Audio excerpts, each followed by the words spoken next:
ഷാജഹാൻ വിഷയത്തിൽ പോലീസിന് കനത്ത തിരിച്ചടിയാണ് ഇന്ന് ലഭിച്ചത്. ഇത് ഈ പോലീസുകാർക്കൊരു പാഠമായിരിക്കണം. നമുക്കറിയാം, KM ഷാജഹാൻ എന്ന് പറയുന്നത് ഒരു പ്രതീകം മാത്രമാണ്.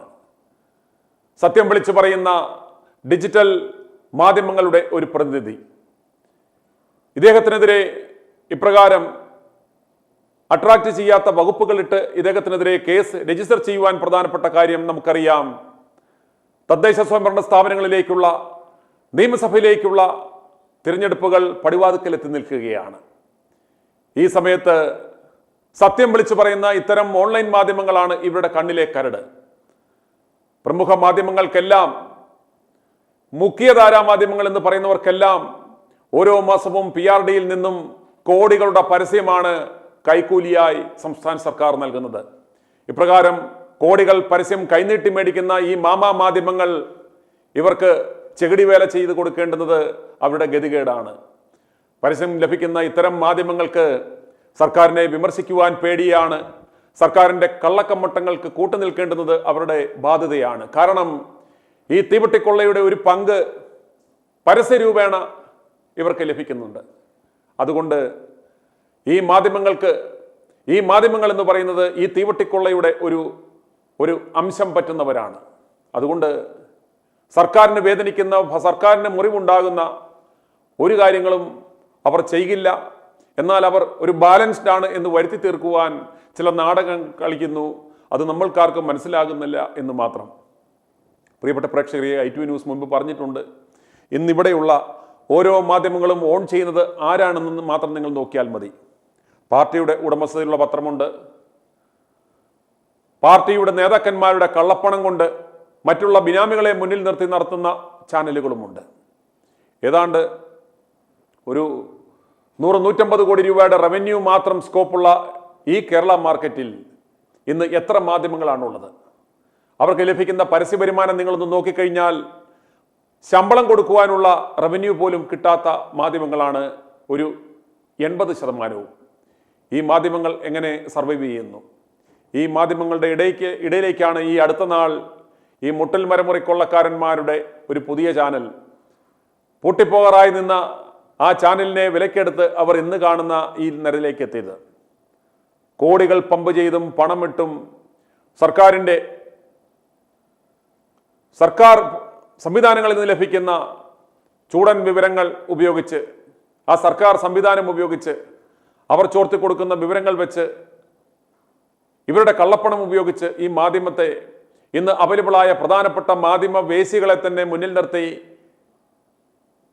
ഒരു എന്റർടൈൻമെന്റ് ഷോയുടെ ലാഘവത്തോടെ വാർത്തകൾ അവതരിപ്പിക്കുന്ന ഈ ചാനലുകൾ ചെയ്യുന്നത് കൊടും പാതകമാണെന്ന് നിങ്ങൾ മനസ്സിലാക്കണം. ഈ അടുത്ത കാലത്താണ് ജനങ്ങൾക്ക് ഈ സത്യം വെളിവായത്. i2 ന്യൂസിനെ പോലെയുള്ള, അതല്ലെങ്കിൽ KM ഷാജഹാനെ പോലെയുള്ള മാധ്യമങ്ങളുടെ പ്രസക്തി എന്ന് പറയുന്നത്, ഞങ്ങളിൽ വിശ്വാസം അർപ്പിക്കുവാൻ കാരണം ഞങ്ങൾ ഇത്തരം കള്ളക്കമ്പട്ടങ്ങൾക്ക് കൂട്ടുനിൽക്കുന്നില്ല, ഇവരുടെ പരസ്യമോ പണമോ പറ്റി ഞങ്ങൾ വാർത്തകളിൽ വിഷം പുരട്ടാറില്ല, കാളകൂള വിഷം ഞങ്ങൾ വാർത്തകളിൽ ചേർക്കില്ല, സത്യസന്ധമായ വാർത്തയാണ് ഞങ്ങൾ നൽകുന്നത്, ഞങ്ങൾക്കൊരു പക്ഷവുമില്ല, ഞങ്ങൾക്കുള്ള പക്ഷം ജനപക്ഷമാണ് എന്ന് തിരിച്ചറിഞ്ഞാണ് ജനങ്ങൾ ഞങ്ങളെ വിശ്വസിക്കുന്നതും സ്നേഹിക്കുന്നതും ഞങ്ങളുടെ വാക്കുകൾക്ക് ചെവിക തരുന്നതും. ഇതാണ് ഞങ്ങൾക്കുള്ള ഏറ്റവും വലിയ അംഗീകാരം, ഇതാണ് ഞങ്ങളുടെ ഫ്യൂവൽ. എന്നാൽ ഇവരുടെ പ്രലോഭനങ്ങൾക്കും ഇവരുടെ പ്രീണനങ്ങൾക്കും വശംവദരാകാതെ സത്യം മാത്രം വിളിച്ചു പറയുന്ന ഈ മാധ്യമങ്ങൾ ഇവരെ സംബന്ധിച്ചിടത്തോളം ഇവരുടെ കണ്ണിലെ കരടാണ്. ഇവരെ ഇല്ലായ്മ ചെയ്യേണ്ടുന്നത് ഇവരുടെ ആവശ്യമാണ്. നമുക്കറിയാം, SV പ്രദീപ് എന്ന ഒരു ഓൺലൈൻ മാധ്യമ പ്രവർത്തകനെ വണ്ടി കയറ്റി കൊന്നു. അതൊരു കൊലപാതകമാണെന്ന് നമുക്കേവർക്കും അറിയാം. പക്ഷേ ഇതുവരെ അത് തെളിയിക്കപ്പെട്ടിട്ടില്ല. അതുപോലെ എത്രയോ മാധ്യമപ്രവർത്തകർ ദുരൂഹ സാഹചര്യത്തിൽ കൊല്ലപ്പെട്ടിരിക്കുന്നു. ഇന്ന് ഇവർക്ക് കൊല്ലുവാൻ പഴയ പോലെ സാധിക്കുന്നില്ല. അപ്രകാരം ചെയ്താൽ ഇവന്മാരുടെ സകല കള്ളത്തരങ്ങളും വെളിയിൽ വരും എന്ന് ഭയന്ന് ഇവർ ഇന്ന് ചെയ്യുന്നത് സംസ്ഥാനത്തെ പോലീസ് സംവിധാനത്തെ, ഇവന്മാരുടെ DYFI ഗുണ്ടകളെ പോലെ പോലീസ് സംവിധാനത്തെ ഉപയോഗിച്ചാണ് ഇന്ന് എല്ലാവരെയും അടിച്ചമർത്തുവാൻ ശ്രമിക്കുന്നത്. ഇത്തരം ഓൺലൈൻ മാധ്യമ പ്രവർത്തകർ ലിമിറ്റഡ് റിസോഴ്സസിൽ വർക്ക് ചെയ്യുന്നവരായിരിക്കും. അവർക്ക് വലിയ കോർപ്പറേറ്റുകളെ പോലെ വലിയ സംവിധാനങ്ങളോ ഒന്നും കാണത്തില്ല. ഇവരെ കേസിൽ കുടുക്കി ഇവരുടെ വീടുകളിലും ഓഫീസുകളിലും റെയ്ഡ് നടത്തി ഇവരുടെ എക്യുപ്മെന്റുകൾ പിടിച്ചെടുത്തു കഴിഞ്ഞാൽ ഇവരെ നിശബ്ദരാക്കാം. ഇത്തരം നടപടിക്രമങ്ങൾ മാധ്യമങ്ങളിലൂടെ വാർത്തയായി നൽകിയാൽ അത് കണ്ട് മറ്റുള്ളവർ പേടിക്കും എന്ന് കരുതിയാണ് ഇത്തരത്തിലുള്ള പ്രവർത്തനങ്ങൾ ഈ നാണംകെട്ടവന്മാർ ചെയ്യുന്നത്. പക്ഷേ ഒരു കാര്യം മനസ്സിലാക്കണം, ഈ മേഖലയിൽ ഇന്ന് പ്രവർത്തിക്കുന്നവർ, ഇന്ന് സത്യസന്ധമായ വാർത്തകൾ ഭയം കൂടാതെ ജനങ്ങളുടെ മുന്നിലേക്ക് നൽകിക്കൊണ്ടിരിക്കുന്ന ഈ മാധ്യമങ്ങൾ ഒരു കാര്യം മനസ്സിലാക്കണം, ഇത്തരം ഉമ്മാക്കികളൊന്നും കണ്ട് പേടിക്കുന്നവരല്ല. ഇവന്മാർ വിളിക്കുമല്ലോ തൂക്കുമരങ്ങളിൽ ഊഞ്ഞാലാടിയ എന്നൊക്കെ, വെറുതെയാ.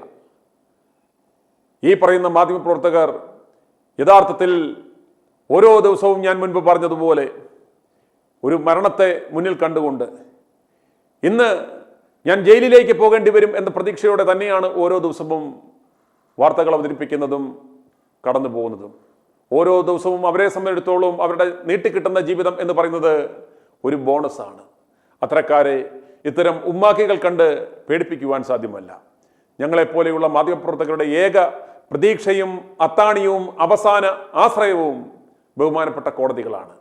ബഹുമാനപ്പെട്ട കോടതി അവിടെ ഉണ്ട് എന്ന ആ ധൈര്യത്തിലാണ് ഞങ്ങൾ ഈ സത്യം വിളിച്ചു പറയുന്നത്. കാരണം ഇന്ത്യൻ ഭരണഘടന അനുശാസിക്കുന്ന ആ മാധ്യമ സ്വാതന്ത്ര്യം എന്തും വിളിച്ചു പറയുവാനുള്ള സ്വാതന്ത്ര്യമല്ല. ഞങ്ങളുടെ ഉത്തമ ബോധ്യത്തിൽ, ഞങ്ങളുടെ അന്വേഷണത്തിൽ വെളിവാകുന്ന ആ സത്യങ്ങൾ ഞങ്ങളുടെ മനസാക്ഷിയെ മുന്നിൽ നിർത്തി നെഞ്ചത്ത് കൈവച്ച് സത്യമെന്ന് തോന്നുന്ന യാഥാർത്ഥ്യങ്ങൾ ഞങ്ങൾ ജനങ്ങളുടെ മുന്നിലേക്ക് വിളിച്ചു പറയുമ്പോൾ ഞങ്ങളുടെ കണ്ണുകൾ മുകളിലേക്ക് ഉയർത്തി നിൽക്കുന്നത് ആ ജുഡീഷ്യറിയിലേക്ക്, നീതിപീഠത്തിലേക്കാണ്. ആ ഒരൊറ്റ പ്രതീക്ഷയിലാണ് ഞങ്ങളെപ്പോലെയുള്ള മാധ്യമപ്രവർത്തകർ മുന്നോട്ട് പോകുന്നത്. ആ മാധ്യമപ്രവർത്തകരുടെ ആ പ്രതീക്ഷയ്ക്ക് ശക്തിയേകുന്ന ഒരു വിധിയാണ് ഇന്ന് ബഹുമാനപ്പെട്ട CJM കോടതി എറണാകുളത്ത് നിന്ന് നടത്തിയത്. ഇന്ന് വിധി അനുകൂലമായിരുന്നുവെങ്കിൽ ഓർക്കുക, അദ്ദേഹം ജയിലിൽ പോകുന്ന ഒരു അവസ്ഥ ഉണ്ടായിരുന്നു എങ്കിൽ ഇവിടെയുള്ള ജനലക്ഷങ്ങൾ കരുതിയേനെയും അവരുടെ ആ പ്രതീക്ഷ, ആ കോടതിയിലും ജുഡീഷ്യറിയിലും പോലീസ് സംവിധാനത്തിലുമുള്ള ആ പ്രതീക്ഷ നഷ്ടപ്പെട്ട് അവർ ആശങ്കാകുലരാകുമായിരുന്നു. ഇവിടെ എന്തൊരു അരക്ഷിതാവസ്ഥയാണ്, ഈ നാട്ടിൽ എങ്ങനെ ജീവിക്കും, ഇവിടെ എങ്ങനെ സത്യം വിളിച്ചു പറയും, ഇവിടെ എങ്ങനെ സത്യവും ധർമ്മവും നീതിയും പുലരും, സത്യമേവ ജനതയെ എന്ന് എഴുതി വെച്ചിരിക്കുന്നത് എന്തിനാണെന്നുള്ള ക്വസ്റ്റ്യനുകളും മുറവിളികളും ഉയരുമായിരുന്നു. നമുക്കറിയാം, ഈ ടെററിസം എന്ന് പറയുന്നതിൻ്റെ റൂട്ട് കോസ് എന്ന് പറയുന്നത് ആ ഒരു സെൻസ് ഓഫ് നെഗ്ലിജൻസും സെൻസ് ഓഫ് പ്രജുഡിസുമാണെന്ന് നമുക്കറിയാം.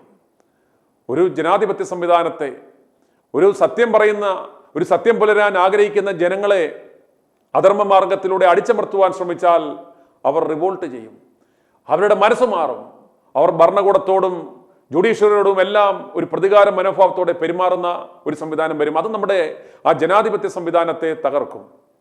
ജുഡീഷ്യറിയുടെ ആ മഹിമ ഉയർത്തിപ്പിടിക്കുന്ന, വളരെ ആ ജുഡീഷ്യറിയുടെ അന്തസ് ഉയർത്തിപ്പിടിക്കുന്ന ഒരു വിധിയാണ് ഇന്ന് ബഹുമാനപ്പെട്ട CJM കോടതിയിൽ നിന്നും നമ്മൾ കേട്ടത്. ഇത് ആ മാധ്യമ പ്രവർത്തകരെ സന്തോഷിപ്പിക്കുക മാത്രമല്ല, സത്യം പുലരാൻ ആഗ്രഹിക്കുന്ന, സത്യം കേൾക്കുവാൻ ആഗ്രഹിക്കുന്ന, ഒരു സമാധാനപരമായ ജീവിതം നയിക്കുവാൻ ആഗ്രഹിക്കുന്ന ഓരോ കേരളീയനെയും മലയാളിയെയും ആഹ്ലാദിപ്പിക്കുന്ന വിധിയാണ് KN ഷാജഹാൻ കേസിൽ ഇന്ന് ഉണ്ടായത്. അതുകൊണ്ട് ഇത് പോലീസിനേറ്റ കടുത്ത അടിയാണ്, അന്തംകമ്പികളുടെ കർണത്തേറ്റ കടുത്ത തിരിച്ചടിയാണ്. ഒരു ഭരണമുണ്ട്, കയ്യിൽ അധികാരമുണ്ട്, ചൊൽപ്പടിയിൽ നിൽക്കുവാൻ പോലീസുണ്ട് എന്ന് അഹങ്കരിച്ച് നിൽക്കുന്ന ആ ഭരണകൂടത്തിനുള്ള കൃത്യമായ ഒരു മുന്നറിയിപ്പാണ് ബഹുമാനപ്പെട്ട കോടതിയുടെ ഈ വിധി.